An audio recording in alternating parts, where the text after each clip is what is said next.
नमस्कार, खबरों की खबर में आपका स्वागत है। मैं हूं आपके साथ सुमित अवस्थी। कल सुबह तीसरे चरण का मतदान होना है।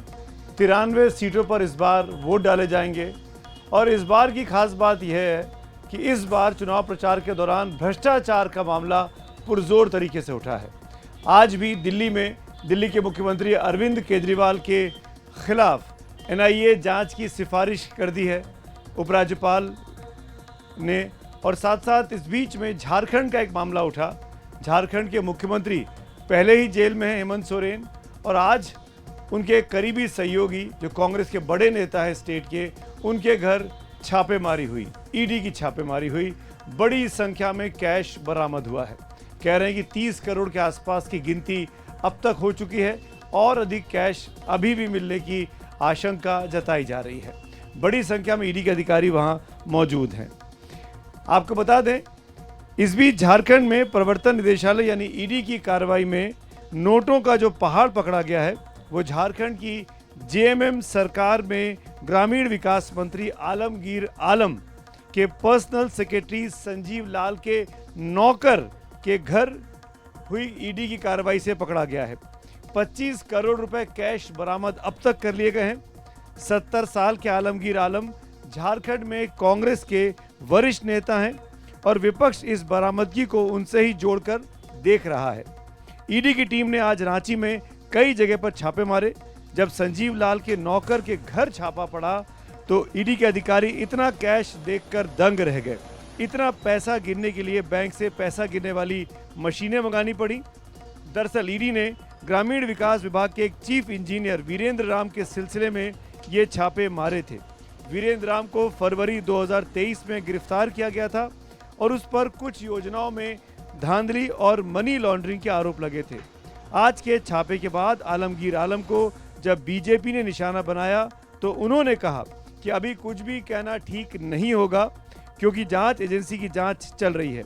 उन्होंने ये भी कहा कि संजीव लाल एक सरकारी कर्मचारी हैं और मेरा पर्सनल सेक्रेटरी है। इससे पहले वो 2 पूर्व मंत्रियों का भी सेक्रेटरी रह चुका है। आपको याद दिला दें कि ठीक 2 साल पहले आज ही के दिन झारखंड में वरिष्ठ आईएएस अधिकारी पूजा सिंघल के यहाँ मनरेगा फंड्स में धांधली के आरोपों में छापा पड़ा था, जिसमें 36 करोड़ रुपए कैश उस वक्त बरामद किए गए थे। तब भी बीजेपी ने उसे सरकार से जोड़ा था। आज ईडी की कार्रवाई के बाद नोटों की तस्वीरें सामने आने के बाद प्रधानमंत्री मोदी और गृह मंत्री अमित शाह दोनों ने यह मुद्दा उठाया। उधर आलमगीर आलम अपनी सफाई देने में लगे रहे।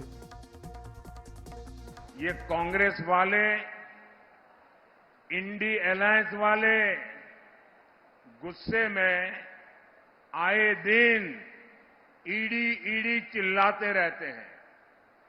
आप जानते हैं ऐसा ये क्यों करते हैं? इसका जवाब आज पूरा देश टीवी पर देख रहा है। झारखंड में ईडी ने नोटों के पहाड़ खोदकर निकाले हैं। कांग्रेस के मंत्री के निजी सचिव के नौकर के पास से ये नोटों का पहाड़ निकला है।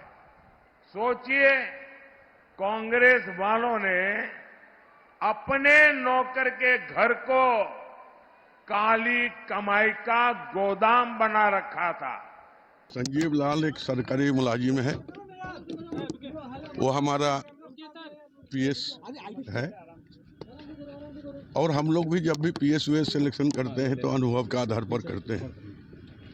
इसके पहले भी 2 मंत्री का पीएस रह चुके थे। अब हम लाए हैं, सरकारी मुलाजिम है। टीवी में आप लोग जो देख रहे हैं हम भी वही देख रहे हैं। अब ईडी का क्या निष्कर्ष आएगा बाद में बताया जाएगा। कल झारखंड के मंत्री के यहां से 30 करोड़ रुपया मिला। झारखंड मुक्ति मोर्चा का मंत्री, ये इंडी अलायंस का साथी, इसके 2 महीने पहले झारखंड में कांग्रेस के सांसद के यहां से 350 करोड़ रुपया मिला। इसके कुछ समय पहले ममता के मंत्री के यहां से 51 करोड़ रुपया मिला। तो एन लोकसभा चुनाव के दौरान इस तरह नोटों का पहाड़ कहीं मिलेगा तो आरोपों का पहाड़ तो बनना तय है।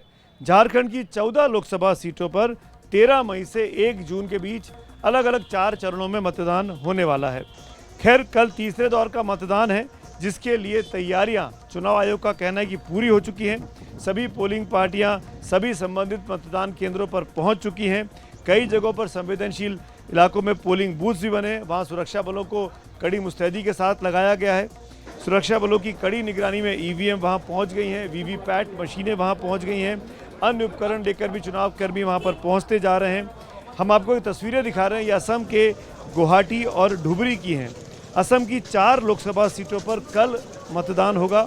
कल 11 राज्यों और केंद्र शासित प्रदेशों के 94 सीटों पर मतदान होना था, लेकिन अब मतदान 93 सीटों पर ही होगा, क्योंकि गुजरात की सूरत लोकसभा सीट पर बीजेपी उम्मीदवार निर्विरोध निर्वाचित हो चुके हैं। इस सीट पर बीजेपी के उम्मीदवार मुकेश दलाल को छोड़कर बाकी तमाम उम्मीदवारों ने अपने अपने पर्चे वापस ले लिए थे और इसलिए मुकेश दलाल निर्विरोध चुनाव जीत गए हैं। उनको विजयी सर्टिफिकेट भी वहां से मिल गया है। इसीलिए इस फेज़ में अब 94 नहीं 93 सीटों पर मतदान किया जाएगा। और कल का जब मतदान पूरा होगा तीसरे चरण का, तो आप कह सकते हैं कि 50% सीटों पर लगभग मतदान पूरा हो जाएगा। 543 में से 283 सीटों पर मतदान का काम कल के मतदान के बाद पूरा हो जाएगा। तीसरे दौर में जिन 93 सीटों पर मतदान होना है, उसमें गुजरात की सभी सीटें शामिल हैं। सूरत पर बीजेपी निर्विरोध चुनाव जीत चुकी है। कर्नाटक की भी बाकी बची 14 लोकसभा सीटों पर कल मतदान होना है। आपको बता दें, कर्नाटक में 14 पर मतदान हो चुका है और कर्नाटक में इस वक्त मामला काफ़ी गरमाया हुआ है। HD रेवन्ना के कथित सेक्स जो वीडियो सामने आए हैं उसके बाद से। कल ही मध्य प्रदेश की 9 लोकसभा सीटों पर मतदान किया जाएगा। महाराष्ट्र की 11 सीटों पर कल मतदान होना है। उत्तर प्रदेश की भी 10 लोकसभा सीटों पर कल ही मतदान होना है। इसके अलावा बिहार की 5, छत्तीसगढ़ की 7 और बंगाल की 4 सीटों पर भी कल मतदान होना है। तीसरे चरण की जिन 93 सीटों पर कल मतदान होना है, उसमें बीजेपी का बहुत कुछ इस बार दांव पर लगा है। आप ये कह सकते हैं कि ये तीसरे चरण का जो चुनाव है, ये बीजेपी के लिए अग्नि परीक्षा वाला चुनाव है। बीजेपी ने पिछले साल 2019 में जो चुनाव हुए थे, उसमें 71 सीटें जीती थी। इन 93 में से एनडीए को कुल 78 सीटें मिली थी। यानी आप एक तरीके से मान सकते हैं बहुत अच्छा, बहुत ही शानदार स्ट्राइक रेट था बीजेपी का और एनडीए का। विपक्षी गठबंधन को महज 12 लोकसभा सीटें मिली थी और कांग्रेस को इनमें सिर्फ 4 सीटें ही मिल पाई थी। इस लिहाज से बीजेपी को कल के चुनाव में अपने पुराने प्रदर्शन को हर हाल में दोहराना होगा अगर उसको 370 के लक्ष्य को पाना है। विपक्ष के लिए भी इस दौर में काफ़ी कुछ मौका छिपा हुआ है। अगर विपक्ष 93 सीटों में बीजेपी के नुकसान पहुंचा सकता है, बीजेपी के रथ को रोक सकता है, तो बीजेपी की गाड़ी 370 के उस कथित मिशन 370 को पूरा नहीं कर पाएगी, जिसका नारा प्रधानमंत्री ने दिया था। कल लोकसभा चुनाव के दौरान में 3 ऐसे राज्य हैं जहां पर बीजेपी के लिए करो या मरो की लड़ाई है, जो बीजेपी के किले कहे जा सकते हैं। यहाँ बीजेपी ने बीते कई साल की लगातार मेहनत से अपनी बहुत ठोस जगह बना रखी है। इन किलों में सेंध लगाना विपक्ष के लिए एक बहुत बड़ी चुनौती कल सामने आने वाला है। जैसे गुजरात की सभी 25 की 25 सीटें 2019 में बीजेपी ने जीती। यहाँ गुजरात सूरत की सीट बीजेपी पहले ही हासिल कर चुकी है, इसीलिए मैं 26 नहीं बोल रहा हूँ, 25 बोल रहा हूँ। और बाकी 24 सीटों पर उसकी नज़र अब बनी हुई है। कर्नाटक में बीजेपी ने वो सभी 14 सीटें पिछली बार हासिल की थी जहां पर कल मतदान होना है। यानी कर्नाटक में कल सारी बीजेपी की सीटें दांव पर लगी हैं। कर्नाटक में हाल ही में सरकार बदली है, बीजेपी की सरकार चुनाव हारी है विधानसभा में, वहां कांग्रेस की सरकार बन गई है। और इस बीच में जैसा कि हमने बताया, सांसद HD प्रज्वल रेवन्ना और उनके पिता HD रेवन्ना का जो मामला चल रहा है, वो और गंभीर मामला इस वक्त अश्लील टेप कांड का चल रहा है, जो बीजेपी के लिए कठिन चुनौती बनकर आया है। उसी तरीके से उत्तर प्रदेश भी है तीसरा राज्य जहां पे कठिन परीक्षा है। 10 लोकसभा सीटों पर कल मतदान होगा। बीजेपी की इन सभी सीटों को फिर से जीतना ज़रूरी होगा और इसमें वो सीटें भी हैं जो यादव बेल्ट की सीटें कही जाती हैं, जहां पर पिछली बार बीजेपी ने शानदार प्रदर्शन किया था। यहाँ तक कि कन्नौज की सीट, जो कि मुलायम सिंह यादव की सीट कही जाती थी, उस सीट पर भी बीजेपी के सुब्रत पाठक ने डिम्पल यादव को चुनाव पिछली बार हरा दिया था। गुजरात बीजेपी का गढ़ है। गुजरात में कल एक साथ सभी सीटों पर मतदान होना है। कल गृह मंत्री अमित शाह की किस्मत का फैसला भी तय हो जाएगा। गुजरात का क्या चुनावी माहौल है, आइए देखते हैं मेरे सहयोगी विकास भदौरिया की ये जमीनी रिपोर्ट। देश में तीसरे चरण के लिए लोकसभा चुनाव का मतदान होना है। इसकी 93 लोकसभा सीटों में से गुजरात की 25 लोकसभा सीटों पर मतदान होना है।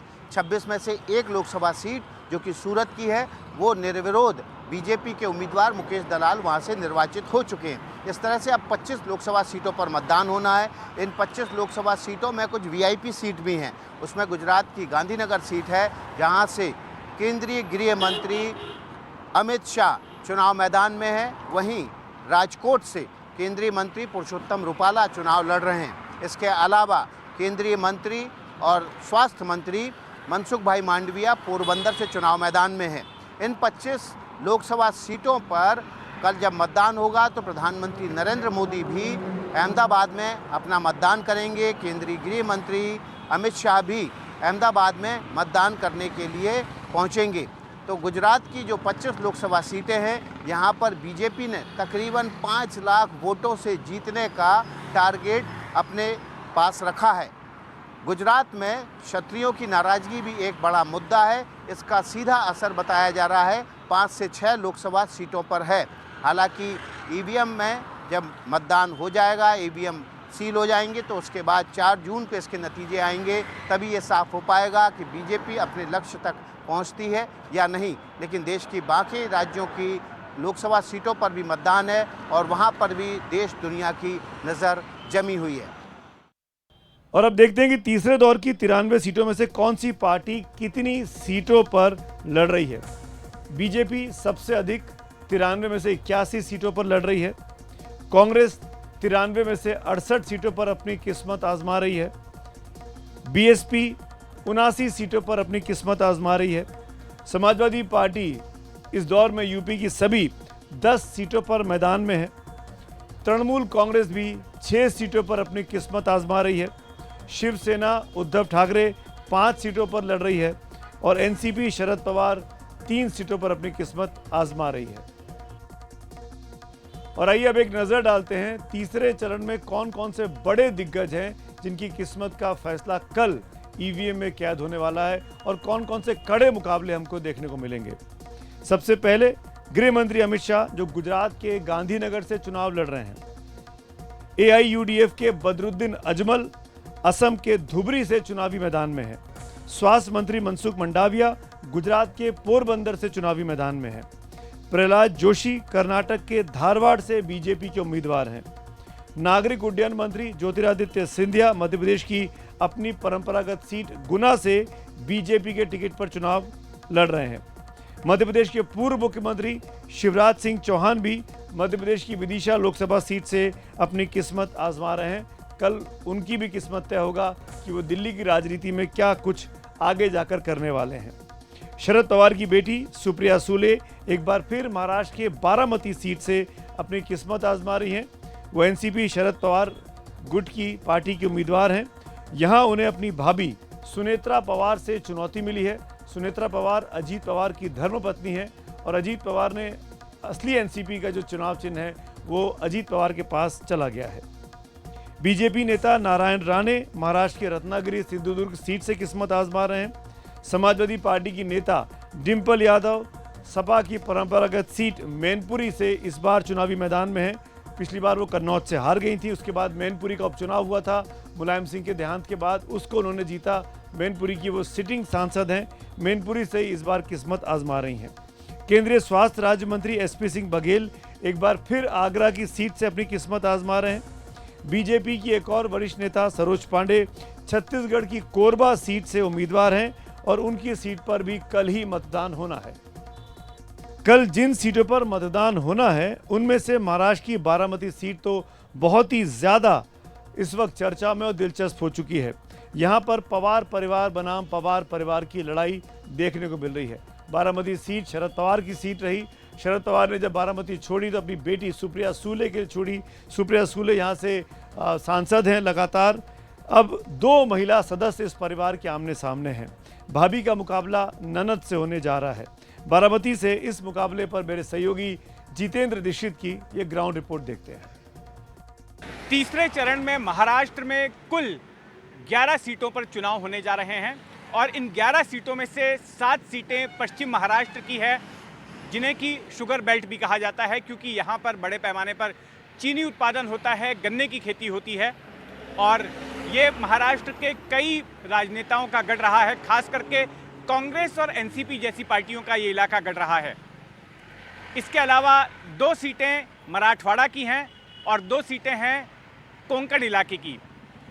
और इन पूरी 11 सीटों में से 3 सीटें ऐसी हैं जिस पर कि सबकी नज़रें टिकी हुई हैं। इनमें से सबसे प्रमुख मुकाबला बारामती की सीट पर हो रहा है, जहां पर इस वक्त मैं मौजूद हूं। यहां मुकाबला है शरद पवार की बेटी सुप्रिया सुले और अजीत पवार की पत्नी सुनेत्रा पवार के बीच में। इस बारामती सीट के अलावा जो अगली सीट जिस पर सबकी नज़रें गड़ी हुई हैं वो सीट है रत्नागिरी सिंधुदुर्ग की सीट, जहां पर बीजेपी ने केंद्रीय मंत्री और पूर्व मुख्यमंत्री नारायण राणे को मैदान में उतारा है। उनके सामने है शिवसेना उद्धव ठाकरे की ओर से विनायक राउत, जो कि 2 बार से उस सीट पर सांसद चुने गए हैं।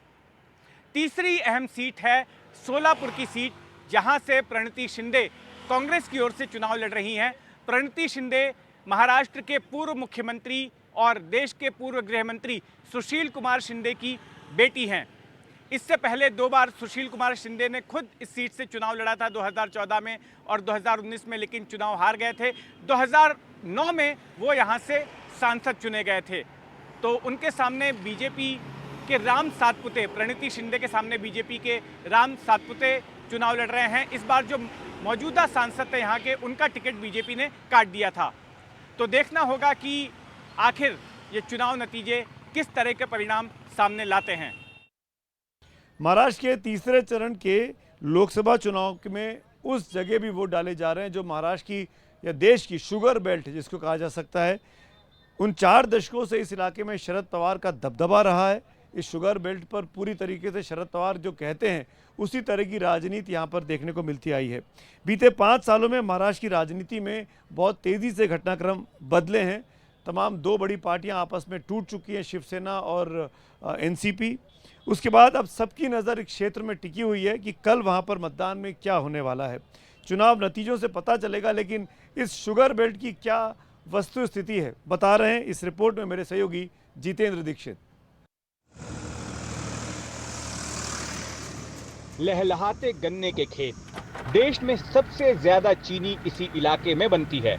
आम लोगों का घर भी गन्नों की खेती से चलता है, तो नेताओं की राजनीति भी। वैसे पश्चिमी महाराष्ट्र का इलाका कांग्रेस और एनसीपी का गढ़ रहा है। राज्य के 19 में से 5 मुख्यमंत्री यहीं से बने हैं। यहाँ की सहकारी चीनी मिलें सियासी ताकत का एक स्रोत रही हैं। क्योंकि शरद पवार ने सहकारिता आंदोलन के शुरुआती दिनों में एक बड़ी अहम भूमिका निभाई, इसलिए लंबे समय तक उनका सहकारिता क्षेत्र में वर्चस्व रहा है। लेकिन बीते 5 सालों में काफी कुछ बदल गया है। शरद पवार के खासम खास लोग अब उनके साथ नहीं हैं। इस क्षेत्र में कुल 10 सीटें हैं। पुणे, मावल, शिरूर, बारामती, सातारा, कोल्हापुर, सोलापुर, सांगली, माढा और हाथकांगले। पिछले चुनाव में महायुति यहां से सिर्फ 4 सीट ही जीत सकी थी। इस इलाके के ज्यादातर विधायक किसी न किसी सहकारी चीनी मिल के अध्यक्ष या सदस्य हैं। अजीत पवार की चाचा शरद पवार से बगावत के बाद कई सहकारी चीनी मिलों के पदाधिकारी अजीत पवार के खेमे में शामिल हो गए हैं। इलाके के बड़े राजनीतिक चेहरे हर्षवर्धन पाटिल, मोहिते पाटिल का परिवार और विखे पाटिल का परिवार कांग्रेस एनसीपी का साथ छोड़कर बीजेपी खेमे में चले गए हैं। सहकारिता क्षेत्र की ताकत के मद्देनजर मोदी सरकार ने 2021 में सहकारिता के लिए अलग से मंत्रालय बनाया था, जिसके मंत्री अमित शाह हैं। सरकार गन्ना किसानों का साथ हासिल करने के लिए भी कई नीतियां बना रही है। 30 साल तक हमारे इनकम टैक्स का डिसीजन नहीं हो पा रहा था, अभी वो डिसीजन हुआ और आगे आने वाले कुछ सालों तक मुझे ऐसा लगता है कि इनकम टैक्स नहीं लगने वाला है। तो ऐसे डिसीजन हो रहे। शुगर बेल्ट की सबसे हाई प्रोफाइल सीट बारामती की है, जहां मुकाबला पवार परिवार के ही 2 सदस्यों के बीच है। 3 बार से सांसद सुप्रिया सुले के सामने अजीत पवार की पत्नी सुनेत्रा पवार हैं। सहकारी चीनी मिलें महाराष्ट्र में कई राजनेताओं के करियर में मिठास घोल चुकी है। चीनी मिलों पर वर्चस्व की वजह से जो आर्थिक ताकत मिली है, उसकी वजह से कहीं ना कहीं राजनेताओं के वारे न्यारे भी हो चुके हैं। लेकिन इस बार जो सियासी समीकरण बदला है, उसकी वजह से देखना दिलचस्प होगा कि चीनी इस बार किसके लिए मीठी साबित होती है और किसके लिए कड़वी। मुंबई से जितेंद्र दीक्षित और मेरे कैमरा पर्सन संदेश भाईकर के साथ मैं रौनक कुकड़े, एनडीटीवी इंडिया के लिए। अब सवाल यह है कि तीसरे दौर में जनता वोट देने के लिए कितना निकलेगी, क्योंकि पहले 2 दौर के मतदान में वोट प्रतिशत कम पड़ा है, जनता में उदासीनता देखी गई है। 2019 के मुकाबले 2024 का चुनाव पहले 2 चरणों में हम कह सकते हैं काफ़ी ज़्यादा वोटिंग कम होने की वजह से सुर्खियों में रहा है। तो चुनाव आयोग ने लोगों को, मतदाताओं को उत्साहित करने के लिए, प्रोत्साहित करने के लिए कई कदमों की घोषणा की है ताकि इस कड़ी गर्मी से, धूप से, लू से आम वोटर को बचाया जा सके। हम बता दें 2014 में इन 93 सीटों पर 65.1% मतदान हुआ था और 2019 में 66.9% मतदान हुआ था। यानी 14 के मुकाबले 19 में मतदान फीसद करीब 1.5 से 2.25% बढ़ गया था। अब देखना है कि इस बार कितने फीसदी वोट कल तीसरे चरण के मतदान में पड़ते हैं। आपको बता दें कि गर्मी बहुत बढ़ गई है, प्रत्याशियों को भी दिक्कत हो रही है, कैंपेनिंग करने में जनता को भी दिक्कत हो रही है, सभाओं तक आने में। ऐसे में तेज़ धूप में, लू में, गर्मी में कैसे जनता पहुंचेगी मतदान केंद्रों पर, ये बड़ी चुनौती पार्टियों के लिए भी होने वाली है और चुनाव आयोग के लिए भी होने वाली है। लेकिन चुनाव आयोग का ये कहना है कि मतदान केंद्रों पर गर्मी का असर कम से कम हो, उसके इंतजाम करने की तमाम निर्देश स्थानीय जो चुनाव आयुक्त हैं उनको दिए गए हैं। तो उदासीनता छोड़िएगा, मतदान करने गर्मी से बचते हुए ज़रूर निकलिएगा, हम भी आपसे यही अपील कर रहे हैं। पहले 2 दौर का मतदान उम्मीद के मुताबिक नहीं रहा था, उस पर भी नज़र डाल लेते हैं। पहले चरण में 19 अप्रैल को जिन 102 लोकसभा सीटों पर मतदान हुआ था, वहां पर इस बार 66.1% मतदान देखने को हुआ, जबकि 2019 में 70% मतदान हुआ था। यानी करीब 4% मतदान पहले चरण में कम पड़ा। दूसरे दौर में 26 अप्रैल को जिन 89 सीटों पर वोट डाले गए, वहां भी इस बार मतदान घटा है। 2019 में 70.1% के मुकाबले इन सीटों पर 66.7% वोट डाले गए।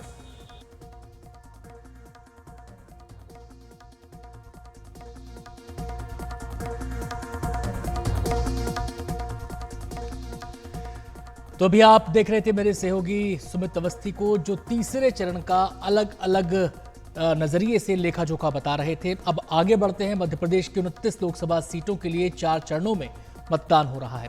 पहले 2 दौर में वहां 12 लोकसभा सीटों पर मतदान हो चुका है और कल वहां 9 लोकसभा सीटों पर चुनाव होना है। इनमें से गुना से माधवराव सिंधिया और विदिशा से ज्योतिरादित्य सिंधिया और विदिशा से पूर्व मुख्यमंत्री शिवराज सिंह चौहान की सीटें सबसे बड़ी वीआईपी सीटें हैं। मध्य प्रदेश में कल के मतदान की तैयारियों पर देखिए हमारे सहयोगी अनुराग द्वारे की ये रिपोर्ट। मध्य प्रदेश का ये तीसरा चरण है लोकसभा चुनाव का, जो बहुत मामलों में बहुत रोचक है, क्योंकि 2 पूर्व मुख्यमंत्री, एक राजा और एक महाराजा इस चरण में चुनाव लड़ रहे हैं। बात करें शिवराज सिंह चौहान की, जो विदिशा में 20 साल के बाद उतरे हैं, और दिग्विजय सिंह जो राजगढ़ में लगभग 33 सालों बाद उतरे हैं। ग्वालियर के महाराज भी हैं जो गुना से खड़े हैं, पिछली दफ़ा चुनाव में हार गए थे, कांग्रेस के टिकट से चुनाव लड़े थे और इस दफ़े बीजेपी से खड़े हैं, और जो बीजेपी के उम्मीदवार चुनाव जीते थे वो चुनाव मैदान में नहीं है। खास करके जो ग्वालियर चंबल का इलाका है, अगर मुरैना की बात करें तो वहाँ कांग्रेस को लीड मिली थी, यानी कांग्रेस के पास 5 विधानसभा सीटें हैं और बीजेपी के पास 3। ग्वालियर में 4-4 का आंकड़ा है और लगभग बाकी जगहों पर बीजेपी को ही लीड है। सागर में तो जो इकलौती कांग्रेस की विधायक थीं वो बीजेपी में शामिल हो गई हैं। तो कुल मिलाकर ये चरण बहुत दिलचस्प होने वाला है। कुछ ऐसी सीटें हैं, लगभग 3 सीटें ऐसी हैं जहां कांग्रेस तगड़ी चुनौती देने के, क्योंकि पिछली दफ़ा जो चुनाव हुए थे मध्य प्रदेश में 29 लोकसभा सीटों में, उसमें स्कोर 28-1 था। तो कांग्रेस की भरसक कोशिश है कि वो इस लीड को पाटे, और बीजेपी की कोशिश बार बार वो कहते रहे कि 29 कमल खिलाना चाहते हैं, यानी 29 में से 29 सीटें वो जीतना चाहते हैं। तो इस लिहाज से ये चरण भी काफ़ी दिलचस्प है। पिछले 2 चरणों में अपेक्षाकृत कम मतदान हुआ है। कई सारी वजहें बताई गई, गर्मी जो अभी भी रहेगी, लेकिन शादी ब्याह का सीज़न जो अब नहीं है, तो ऐसे में जो राजनीतिक दल हैं उनको उम्मीद है कि बड़ी तादाद में मतदाता अपने घरों से निकलेंगे और मतदान करेंगे। लेकिन जो गर्मी पड़ रही है मध्य प्रदेश में, उससे कहीं ना कहीं सबके मन में आशंका है कि ऐसा ना हो कि मतदान का प्रतिशत एक बार फिर पिछले 2 चरणों की तरह ही रहे। हालांकि चुनाव आयोग की कोशिश है, भरसक कोशिश है कि लोग अपने घरों से निकलें और अपने मताधिकार का इस्तेमाल करें। तो इस पूरे चरण में चाहे विदिशा हो, चाहे राजगढ़ हो, चाहे गुना हो और बाकी ग्वालियर चंबल की सीटें भी, बुंदेलखंड की 1 सीट है, तो कुल मिलाकर ये चरण बहुत ही दिलचस्प रहने वाला है, राजनीतिक दलों के लिहाज से भी और मतदाताओं के लिहाज से भी। बात यूपी की करेंगे। सबसे ज्यादा 80 लोकसभा सीटों वाले उत्तर प्रदेश में सभी 7 दौर में मतदान होगा। तीसरे दौर में यूपी की 10 लोकसभा सीटों पर मतदान होना है। इनमें मैनपुरी से डिंपल यादव की सीट पर सबकी निगाहें टिकी हैं। उधर आगरा में भी केंद्रीय मंत्री एसपी सिंह बघेल पर फिर से चुनाव जीतने का दारोमदार है। समाजवादी पार्टी के सुरेश चंद कदम उनके सामने मुख्य चुनौती हैं। आगरा में मतदान की तैयारियों पर हमारे सहयोगी हिमांशु शेखर की ये रिपोर्ट देखिए। लोकसभा के तीसरे चरण के मतदान के दौरान उत्तर प्रदेश की 10 महत्वपूर्ण लोकसभा सीटों पर कल मतदान होगा और इसकी तैयारियां बड़े स्तर पर यहां पर की गई हैं और करीब 20,000 जो पोलिंग स्टेशंस लगाए गए हैं, उन सभी पोलिंग स्टेशंस पर जो मतदान कर्मी हैं उनको वहां डिप्लॉय कर दिया गया है। महत्वपूर्ण यह है कि आगरा और फतेहपुर सीकरी में दोनों को मिलाकर करीब 38 लाख रजिस्टर्ड मतदाता हैं। पिछली बार जब यहाँ मतदान हुआ था 2019 में, तो आगरा में जो वोटिंग परसेंटेज था, यानी मतदाताओं की भागीदारी का जो प्रतिशत था, वो सिर्फ 59% था। पिछले कुछ महीनों में कोशिश की गई है चुनाव आयोग और स्थानीय प्रशासन द्वारा कि ज़्यादा से ज़्यादा जो मतदाता हैं, जो रजिस्टर्ड हैं, उनको उत्साहित किया जाए कि वो मतदान में भाग लें। और देखना बहुत महत्वपूर्ण होगा कि इस कोशिश का कितने कारगर नतीजा जो है वो कल सामने आता है। हीट वेव की किसी भी संभावना से निपटने के लिए विशेष तौर पर जो पोलिंग बूथ है वहाँ पर तैयारियाँ की गई हैं, चाहे वो ठंडा पीने का पानी हो, छायादार इलाका हो, टेंट की व्यवस्था हो, जहाँ कुछ भी ज़रूरी है वो तैयारियाँ की गई हैं। सैकड़ों पिंक बूथ्स लगाए गए हैं जहाँ पर सिर्फ महिला जो अधिकारी हैं, मतदान कर्मी हैं, उनको वहाँ पर डिप्लॉय किया गया है। जो दिव्यांग मतदाता हैं उनके लिए जो विशेष सुविधाएं हैं, चाहे वो व्हील चेयर की सुविधा हो या फिर रैंप की सुविधा हो, वो सभी हर पोलिंग स्टेशन पर यहाँ पर तैनात किया गया। और महत्वपूर्ण ये है कि करीब 1500 से 2000 जो स्वास्थ्य कर्मी हैं, पैरामेडिक्स हैं, उनको भी स्टैंड बाय और अलर्ट पर रखा गया है, क्योंकि अगर कल हीट वेव की संभावना बनती है, तापमान औसत से काफ़ी ज़्यादा बढ़ता है और कहीं भी अगर आपात ज़रूरत होती है, तो जो पैरामेडिक्स हैं, जो स्वास्थ्य कर्मी हैं, उनको जल्दी से जल्दी वहाँ तैनात किया जा सके। करीब 320 पोलिंग स्टेशंस हैं आगरा और फतेहपुर सीकरी में, जिनको सेंसिटिव डिक्लेयर किया गया है और इन दोनों संसदीय क्षेत्र में कुल 20,000 सुरक्षा कर्मियों को तैनात किया गया है। उधर बिहार में तीसरे दौर के मतदान में झंझारपुर, सुपौल, अररिया, मधेपुरा, खगड़िया लोकसभा सीट पर मतदान होना है। बिहार में सीमांचल की सीट मधेपुरा में जेडीयू के उम्मीदवार दिनेश चंद्र यादव का मुकाबला आरजेडी के प्रोफेसर कुमार चंद्रदीप से होगा। मधेपुरा में कैसी चुनावी तैयारियां हैं, उस पर देखिए हमारे सहयोगी प्रभाकर कुमार की ये रिपोर्ट। कल तीसरे चरण का चुनाव होगा और जैसे बाकी जगहों पे है, बिहार में भी पूरी तैयारी कर ली गई है। कल 5 लोकसभा क्षेत्रों में चुनाव होगा, जिसमें सुपौल, मधेपुरा, अररिया, झंझारपुर और खगड़िया में होगा। हम अभी मौजूद हैं मधेपुरा में, आपको दिखाएं ये जिला नियंत्रण कक्ष मधेपुरा का। यहाँ की तैयारी क्या है, हालांकि कल जो है वो आपको हम जो बूथ हैं वहाँ से दिखाएंगे कि लोग कैसे मतदान कर रहे हैं, लेकिन आज रात की तैयारी क्योंकि कल यहाँ के लिए सबसे महत्वपूर्ण दिन है, तीसरे चरण का चुनाव होगा और पूरा का पूरा जो जिला प्रशासन है वो लगा हुआ है तैयारी में। ये एक कंट्रोल रूम है, ये जिला प्रशासन का कंट्रोल रूम है, जिसे आप मेन कंट्रोल रूम बोल सकते हैं। और सारी जो शिकायतें हैं वो यहीं पे आएंगी और ये जो महिलाएं जो बैठी हैं, जो कर्मचारी बैठे हैं, इनकी ट्रेनिंग काफ़ी दिनों से इस पर चल रही है और असेंबली कॉन्स्टिट्यूंसी वाइज जो है इसकी पूरी तैयारी की गई है।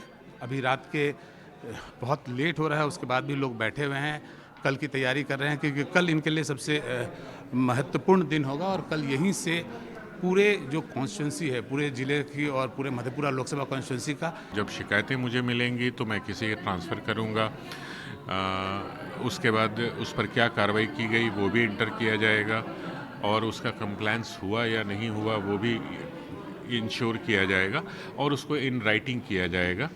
और कम्युनिकेशन प्लान हम लोगों ने रख रखा है यहाँ पर। ये जो आप देख रहे हैं पीछे हमारे ये मेन कंट्रोल रूम है, इसके अलावा भी 2 अलग टियर है कंट्रोल रूम का और जो सारी शिकायतें आएंगी उसका निवारण उस पर जो एक्शन लेना है उसका निर्णय यहीं से किया जाएगा। सो कल का दिन है, महत्वपूर्ण दिन है, न केवल हमारे लिए, न केवल हमारे दर्शकों के लिए, बल्कि इन लोगों के लिए भी काफ़ी मेहनत की है, इन लोगों ने काफ़ी ट्रेनिंग ली है इस चीज़ के लिए और कल जो है इसे आप फुल्ली फंक्शनल देखेंगे मधेपुरा से।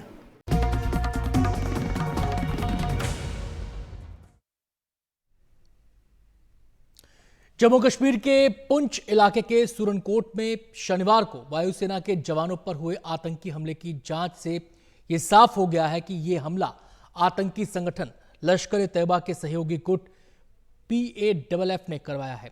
इंटेलिजेंस इनपुट के मुताबिक लोकसभा चुनाव में बाधा डालने के लिए पाकिस्तान के कब्जे वाले कश्मीर में कई आतंकी कैंपों को सक्रिय किया गया है। इस बीच हमले में शामिल 2 आतंकियों के स्केच जारी किए गए हैं और सुराग देने वाले को 20 लाख रुपए का इनाम देने का ऐलान किया गया है।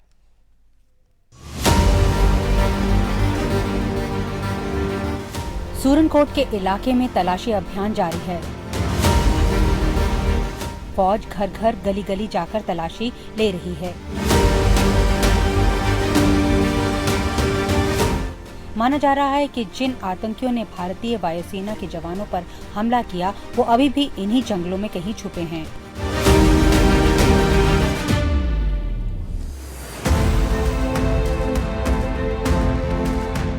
इस बीच 2 आतंकवादियों का स्केच जारी किया गया और 20 लाख के इनाम की घोषणा की गई। 18 से 20 लोगों को हिरासत में लेकर पूछताछ भी की जा रही है। केंद्रीय गृह मंत्रालय में जो रिपोर्ट भेजी गई है उसके मुताबिक आतंकवादियों ने ज्यादा से ज्यादा लोगों को हताहत करने के लिए AK असॉल्ट राइफल का इस्तेमाल किया। अमेरिका में निर्मित M4 कार्बाइन और स्टील की गोलियों का भी इस्तेमाल किया गया। सीमावर्ती पुंछ जिले के साथ साथ निकटवर्ती राजौरी में पिछले 2 वर्ष में कई बड़े आतंकवादी हमले हुए हैं। इलाके में बीते 2 सालों में 2 दर्जन से ज्यादा जवान शहीद हो चुके हैं। हैरानी की बात यह है कि आतंकी हमले से 2 दिन पहले ही पाकिस्तान के सेना प्रमुख ने कश्मीर और पुलवामा का जिक्र किया था। इस इलाके में मतदान 7 मई को होना था, लेकिन मौसम के चलते अब यहां पर 25 मई को वोट डलेंगे।